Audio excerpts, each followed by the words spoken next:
Sextortion देखिए cyber crime में एक टर्म डिफाइन किया गया है। सेक्सटॉर्शन में मीन्स एक्सटॉर्शन और सेक्स मिलाकर बनाया गया सेक्सटॉर्शन। पैसा भी वापस हो सकता है और अगर इनके सोशल मीडिया रिलेटेड कोई फ्रॉड हुआ है तो अगर आपकी कोई पर्सनल फोटोज़ वगैरह किसी ने अपलोड की है तो वहाँ से कंटेंट को भी रिमूव किया जा सकता है। जो फिंगरप्रिंट होता है उसका भी क्लोनिंग जो है जो फ्रॉड करने वाले हैं कर ले रहे हैं, वो फिंगरप्रिंट का क्लोनिंग कैसे कर ले रहे हैं? सरकार इन लोगों के खिलाफ जो भी हम लोग एप्लीकेशन को रिपोर्ट करते हैं तो सरकार पूरा डेटा इकट्ठा करके बल्क में प्ले स्टोर से सर्वर से सभी एप्लीकेशन को डाउन कर दिया है। पहले हनी ट्रैप होता था, अब फिजिकली हनी ट्रैप होता था, अब ऑनलाइन ये सेक्सटॉर्शन हो रहा है। अगर आपने अपना मोबाइल सुरक्षित कर लिया, अपना फिंगरप्रिंट सुरक्षित कर लिया तो आप फ्रॉड के शिकार नहीं होंगे। 500-2000 के चक्कर में वो लोग अपना पूरा डिटेल्स दे देती हैं, अपना एटीएम कार्ड भी देती हैं, उसके बाद फिर उसको फ्रॉड से नेट बैंकिंग वगैरह एक्टिवेट करके जो पैसे को मीन्स घुमाते बहुत ज़्यादा ताकि हमें इन्वेस्टिगेशन करने में ज़्यादा दिक्कत। अगर आप साइबर फ्रॉड करेंगे तो हमारे उपेंद्र कुमार सिंह जो है हिंदुस्तान के किसी भी कोने से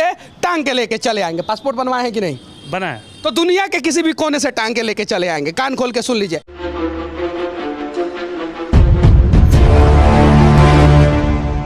साइबर अपराध भारत में एक नया समस्या पैदा करने लगा है और उसमें भी एक नया शब्द आया है, सेक्सटॉर्शन। से रहे सावधान। यानी कि कहीं नहीं तो कहीं जो है अब कुछ लोग जो है अश्लील फोटो वीडियो बना के जो है कुछ लोगों को जो है परेशान कर रहे हैं। और अभी मैं गोरखपुर में हूं और गोरखपुर का ये साइबर थाना है और हमारे साथ उपेंद्र कुमार सिंह जी हैं और इनसे हम लोग बात करेंगे कि कैसे लोग साइबर ठगी से बचें। तो सबसे पहले सच तक न्यूज़ में स्वागत है सर आपका। धन्यवाद आपका। पहला सवाल मैं आपसे पूछना चाहता हूं कि साइबर ठगी से बचने के लिए लोगों को सबसे पहले क्या करना चाहिए? देखिए, साइबर ठगी से बचने के लिए लोगों को सबसे पहले जागरूक होने की ज़रूरत है। और अगर साइबर ठगी से आप शिकार हो जाते हैं तो भारत सरकार की तरफ से जो नेशनल साइबर हेल्पलाइन नंबर 1930 और नेशनल साइबर हेल्पलाइन पोर्टल जो लॉन्च किया गया है www.cybercrime.gov.in, इसके बारे में जानकारी होनी चाहिए। अगर आपके पास कोई साइबर ठगी होता है तो आप तुरंत इस पर अगर अपना कंप्लेंट रजिस्टर्ड करते हैं तो पैसा भी वापस हो सकता है। और अगर इनके सोशल मीडिया रिलेटेड कोई फ्रॉड हुआ है तो अगर आपकी कोई पर्सनल फोटोज़ वगैरह किसी ने अपलोड की है तो वहाँ से कंटेंट को भी रिमूव किया जा सकता है। आगे बढ़ने से पहले मैं इनके बारे में बता देना चाहता हूं कि कम से कम पिछले 2 साल में इन्होंने 1 करोड़ से ज़्यादा रुपया जो है रिकवर करा चुके हैं लोगों का। सही है? हाँ बिल्कुल, 1 करोड़ से ज़्यादा वापस कराया गया है यहाँ पे साइबर अपराध थाने से। यहाँ से और कहाँ जाके जो है अपराधी को आप पकड़े हैं? देखिए, अपराधी हमारे जो भी केसेस में आते हैं मेनली बिहार, वेस्ट बंगाल, छत्तीसगढ़ के जो पूरा चंक है उनका वहीं के से भी ट्रेस आउट होते हैं सब। और अगर आपके पास किसी भी प्रकार का साइबर ठगी का मामला आ जाता है तो आप ठग को उठा लेते हैं? बिल्कुल, अगर जब पता चलता है तो वहाँ पे हम लोग क्रिमिनल दबिश वगैरह देके। अच्छा, ये सेक्सटॉर्शन होता क्या है? सेक्सटॉर्शन देखिए साइबर क्राइम में एक टर्म डिफाइन किया गया है। सेक्सटॉर्शन में मीन्स एक्सटॉर्शन और सेक्स मिलाकर बनाया गया सेक्सटॉर्शन। इसमें होता क्या है, कोई भी अनजान नंबर से या फिर अनजान व्यक्ति द्वारा फेसबुक पर रिक्वेस्ट भेजा जाता है लड़कियों, मेनली किसी लड़की का फोटो वगैरह लगा के, और कोई जो लेट नाइट तक जो ऑनलाइन रहते हैं ज़्यादातर वही लोग शिकार होते हैं। उसके बाद मैसेंजर पर बातचीत होती है और व्हाट्सएप के बाद व्हाट्सएप का नंबर एक्सचेंज होता है। फिर व्हाट्सएप पर आपको एक वीडियो कॉल आता है।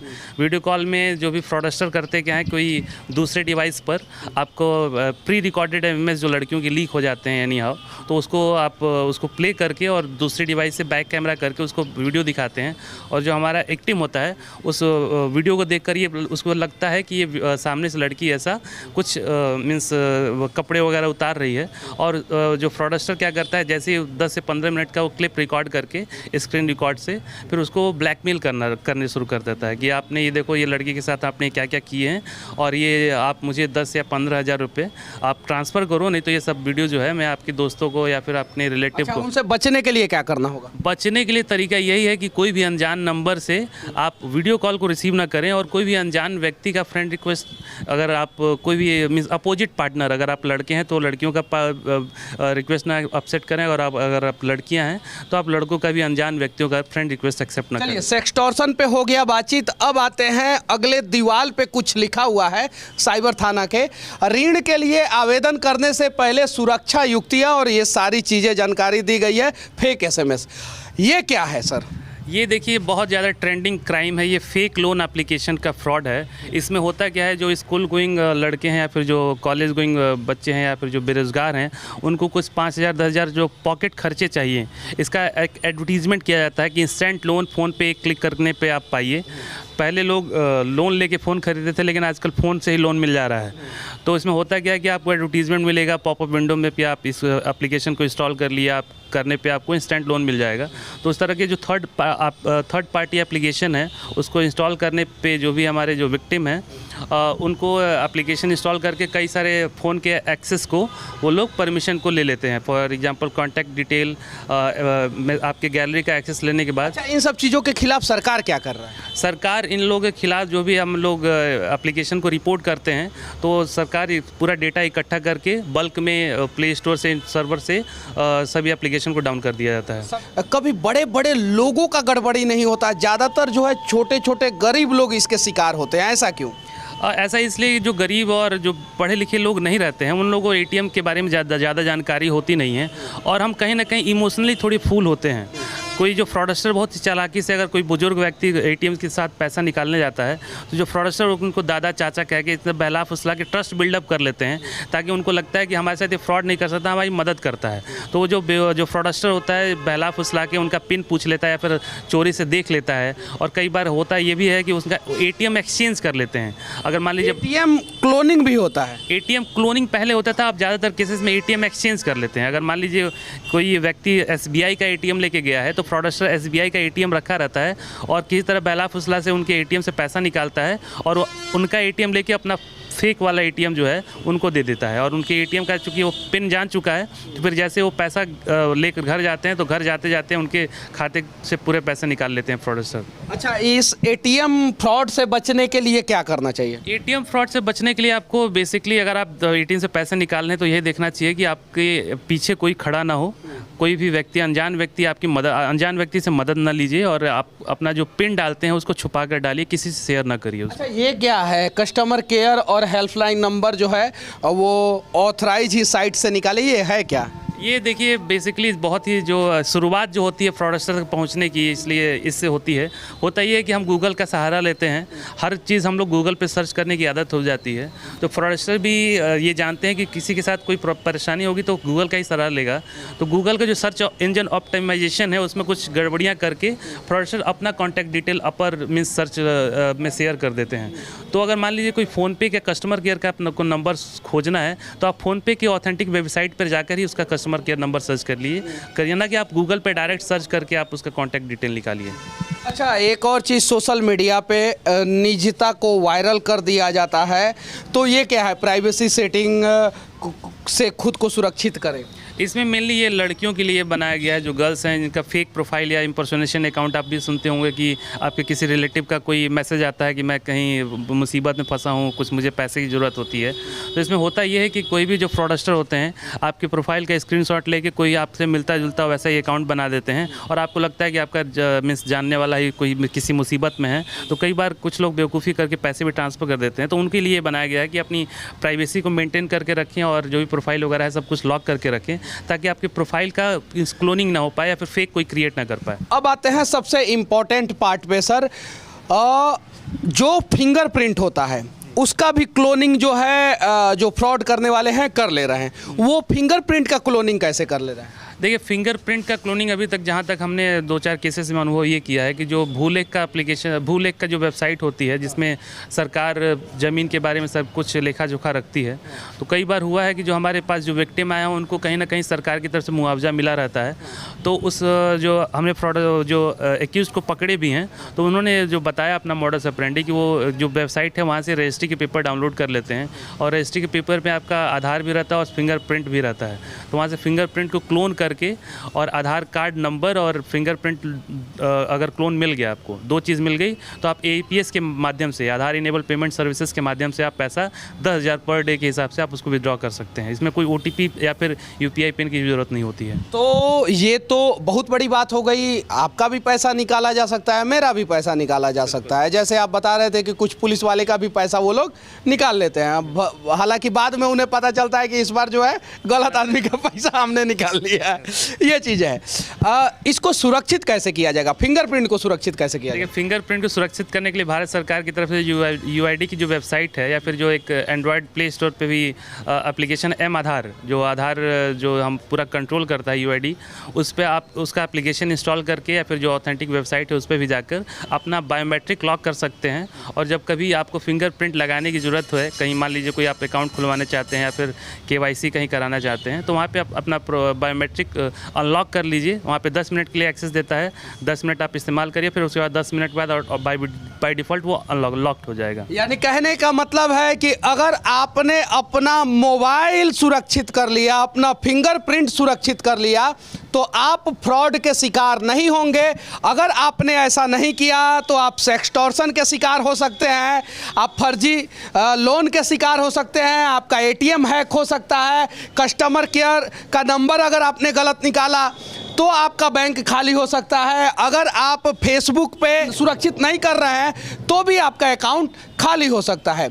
अच्छा, ये सारा काम आप लोग करते हैं, किसी का मदद करते हैं, तो उसके लिए पैसा वैसा नहीं ना लेते हैं? जी नहीं, बिल्कुल कुछ भी पैसा ऐसा कहीं नहीं लिया जाता है। 4% 10% की तुम्हारा रिकवरी? ये बिल्कुल मिथ है, फ्री ऑफ कॉस्ट सर्विस दी जाती है। बड़ा उत्तर प्रदेश पुलिस बहुत अच्छा काम कर रही है इसमें। उत्तर प्रदेश पुलिस बहुत अच्छा काम कर रही है और यहाँ पे भी उत्तर प्रदेश पुलिस के कुछ जवान लोग हैं। अच्छा, आप लोग कैसा काम कर रहे हैं? हम लोग बढ़िया कर रहे हैं। तुम तो बढ़िया काम कर रहे हैं। अच्छा, यहाँ से बाहर जाते हैं कि नहीं कभी? जाते हैं जाते हैं जी। तो अपराधी को टांग के लेके आते हैं कि छोड़ देते हैं?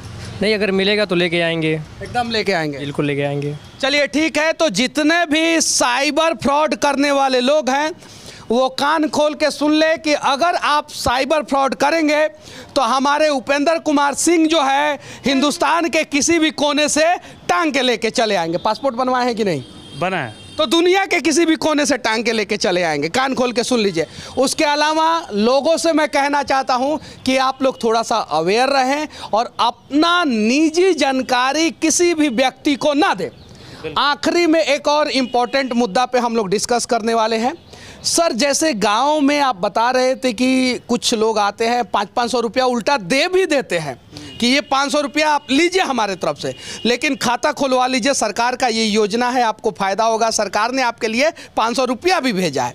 तो ये क्या है, ये फ्रॉड का नया तरीका क्या है? ये फ्रॉड जो है, जो फ्रॉडस्टर को पैसा इधर से उधर भेजने के लिए उनको एक फेक अकाउंट की ज़रूरत होती है, बैंक अकाउंट की ज़रूरत होती है।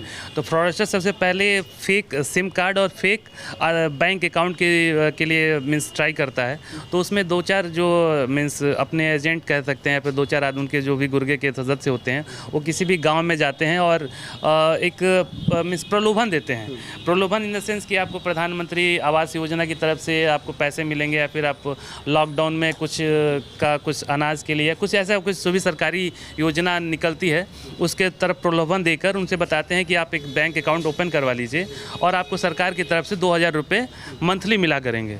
तो गांव में ऐसा कुछ माहौल बन जाता है। अगर आप एक लोग को आप प्रलोभन देते हैं तो कई लोग उसके पीछे खड़े हो जाते हैं कि हमें भी खुलवाना है। तो इस तरह का देखा गया कि पूरे गाँव में लगभग सभी लोग, ज़्यादातर महिलाएँ जो हैं इसमें शिकार हो जाती हैं और अपना खाता खुलवा कर 500-1000 रुपया 2000 रुपया के चक्कर, बिल्कुल 500-2000 के चक्कर में वो लोग अपना पूरा डिटेल्स दे देती हैं, अपना एटीएम कार्ड भी देती हैं। उसके बाद फिर उसको फ्रॉडस्टर नेट बैंकिंग वगैरह एक्टिवेट करके जो पैसे को मीन्स घुमाते बहुत ज़्यादा, ताकि हमें इन्वेस्टिगेशन करने में ज़्यादा दिक्कत हो और टाइम डिके लगे, ताकि फ्रॉडस्टर को भी ज़्यादा टाइम मिल जाता है पैसे को, अमाउंट को यूटिलाइज़ करने में। चलिए ठीक है, ये सारी जानकारी जो है साइबर फ्रॉड के बारे में था। और एक नया शब्द जो है सेक्सटॉर्शन जो है पिछले 2-3 साल से जो है मतलब कि ज़्यादा इसका केस आ रहा है, सही है कि नहीं? बिल्कुल बहुत ज़्यादा केसेस आ रहे हैं। पहले हनी ट्रैप होता था, अब फिजिकली हनी ट्रैप होता था, अब ऑनलाइन ये सेक्सटॉर्शन हो रहा है। हनी ट्रैप जो है अब सेक्सटॉर्शन में बदल गया है। तो आप जो है इस सेक्सटॉर्शन में न फंसे। अगर कोई अनजान फ़ोन आपके पास आ रहा है तो आप जो है फ्रंट कैमरा पे पहले हाथ रख दें और उसके बाद से फ़ोन उठाएंगे तो ज़्यादा अच्छा रहेगा। बाकी मैं इस उत्तर प्रदेश ही नहीं पूरे देश के पुलिस से कहना चाहता हूं कि साइबर फ्रॉड जो हो रहा है उससे देश के लोगों को सुरक्षित करने का प्रयास करें। जैसे उत्तर प्रदेश का गोरखपुर का जो ये साइबर थाना है जैसे काम कर रहा है, वैसे आप लोग भी काम करें और लोगों का लगातार मदद करें। और लोगों से भी विनती करना चाहता हूं कि आप लोग भी अवेयर रहें।